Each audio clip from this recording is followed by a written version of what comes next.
থোর কাটছি, থোর ভাজাভুজি করবো। কচি আছে থোরটা।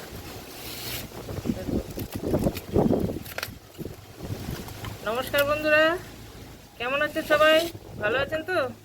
মোহন যা চায় রান্নায় সব দর্শক বন্ধুদের জানাই স্বাগত। আজকে রান্না করব থোর ভাজা। তাই থোরটা আগে কেটে নিচ্ছি, সেটাই তোমাদের সঙ্গে শেয়ার করছি।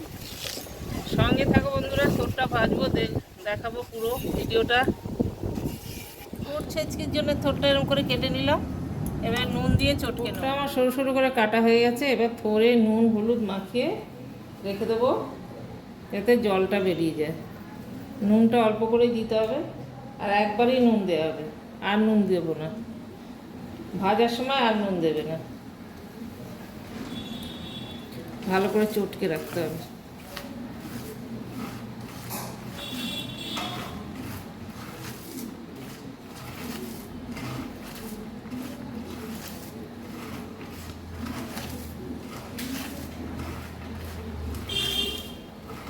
একটু মাখিয়ে রেখে দিলাম, একটু পরে নরম হয়ে যাবে, ভালো করে চটকে নেব। চটকে থোড়ের জলটা বার করে দেবো।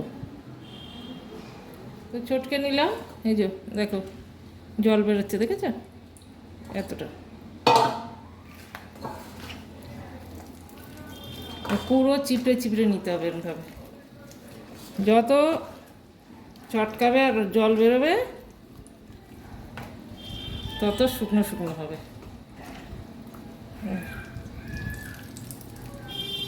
মনে হবে যেন কত জল দিয়ে রেখেছি। তোরের এই মজা।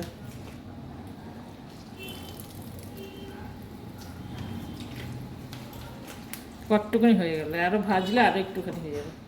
তো হয়ে গেছে চটকানো। চলো বন্ধুরা, এবার ভাজা যাক। চাপে দিয়েছি কড়াতে আগে থেকেই তেল আছে, আলু ভাজার তেল। তো ওটার মধ্যেই আমি করব।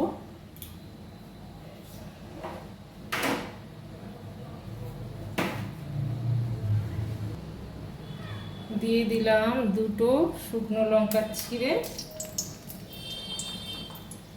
আর দিয়ে দেবো একটু সর্ষে ফোড়ন দিয়ে আমি ভাজা করবো, মানে ছেঁচকি যাতে বলে।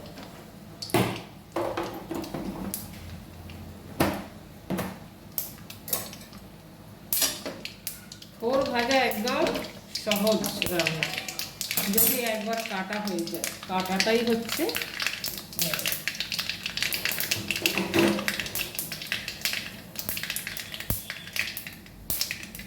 আমি তো একদম প্লেন রান্না করছি। আপনাদের কাছে চিংড়ি মাছ থাকলে চিংড়ি মাছ দিয়ে থোর ভাজা করতে পারেন, খুব সুন্দর হবে। বাদাম দিয়ে তো আমি আগে থোর ভাজা করেছি, আপনারা দেখেছেন, তো সেটাও খেতে ভালো হয়। বড়ি দিয়ে ভালো হয়। আজকে আমি শুধু প্লেন করব, সর্ষে ফোড়ন দিয়ে ছেঁচকি।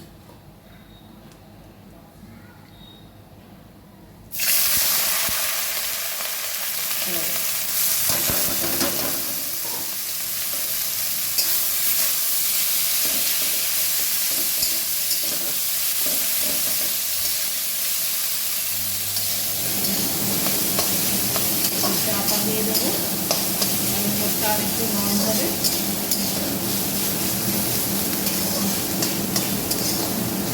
কালো জিরে দিয়েও ভালো লাগে, 5 ফোড়ন দিয়েও ভালো লাগে।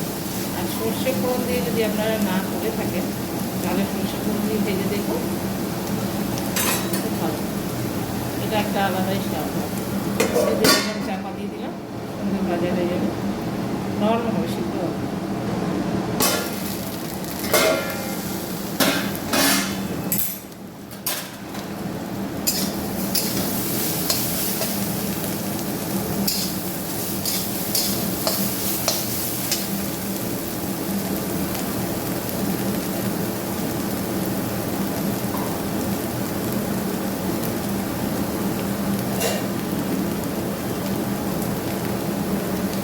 দুটো দিয়ে দিলাম কাঁচা লঙ্কা, এরকম ফাটিয়ে। লঙ্কাটা ভাজা ভাজা হবে ভাতের সঙ্গে। ভাজা কাঁচা লঙ্কা ভাজা খেতে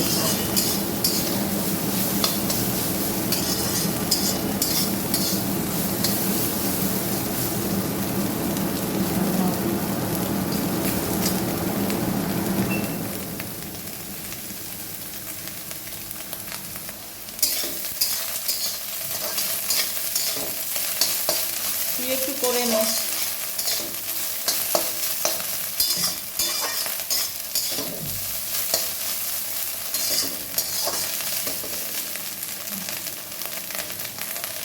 টিভিটা মুছে দে তুই একটু। থোর ভাজতে ভীষণ টাইম লাগে, অন্য রান্নার থেকে ভাজাটাই হচ্ছে মেন। ছেচকি করলে এত টাইম লাগে না। দেখ কি সুন্দর ভাজা হলো। এবার মধ্যে একটু মিষ্টি দিয়ে দেবো, চিনি, নিরামিষে একটু চিনি দিলে ভালো।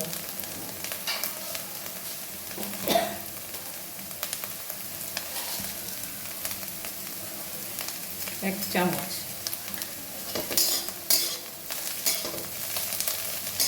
গ্যাসটা কমিয়ে দিই, তারপরে চিনিটা ভালো করে মিক্স হয়ে যাবে।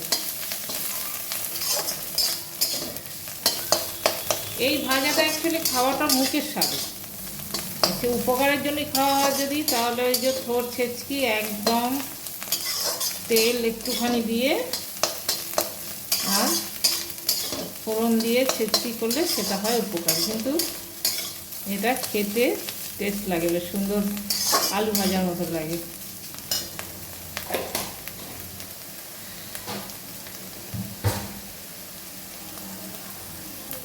হ্যাঁ, মেঘ ডাকছে তো, মনে হচ্ছে হবে। হাওয়া ছাড়লো এতক্ষণ, এবার গুমোট গরম হচ্ছে।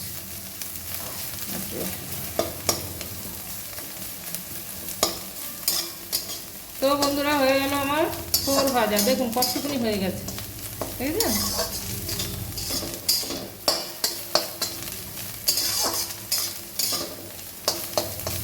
আমার দর্শক বন্ধুরা নিশ্চয়ই বলবে, বাবা কখনো আপনি বলছে তো কখনো তুমি বলছে। সত্যি তাই, কখনো আপনি বলছি কখনো তুমি বলছে। তো যাই হোক, ছোটোদের জন্য তুমি বলছি, বড়োদের জন্য আপনি বলছি। যারা আমার বড়োরা আমার ভিডিও দেখছে তাদের জন্য সম্মান দিয়ে আপনি, আর ছোটোদের ভালোবাসা তুমি। তুমি একদম নিজের মতন লাগে, সেই জন্য আপনি তুমি বেরিয়ে যাচ্ছে আর কি। যাই হোক, গ্যাসটা বন্ধ করে দিলাম, হয়ে গেছে থোর ভাজা, সার্ভ করে দেবো। চল, এটা হচ্ছে পুরোনো দিনের রান্না, তার জন্য অনেক বড়রা আমার ভিডিও নিশ্চয়ই দেখবেন, তাদের জন্য আপনি। তো বন্ধুরা, কেমন লাগলো আমার এই থোর ভাজার ভিডিওটা অবশ্যই কমেন্ট করে জানাবেন। আর ভালো লাগলে আপনারা এইভাবে বাড়িতে বানাবেন, আর আমাকেও কমেন্ট করে জানাবেন যে আমরাও বানিয়েছি। আর হচ্ছে লাইক করবেন, শেয়ার করবেন, তার বলার কিছু নেই, সবসময় বলে আসছি। আর যারা আমার বন্ধুরা নতুন, আমার বন্ধুরা যারা আছেন আমার চ্যানেলে, তারা সাবস্ক্রাইবটা করে দেবেন। যদি সাবস্ক্রাইব না করেন তো করে দেবেন। সম্পূর্ণ ভিডিওটা স্কিপ না করে দেখবেন।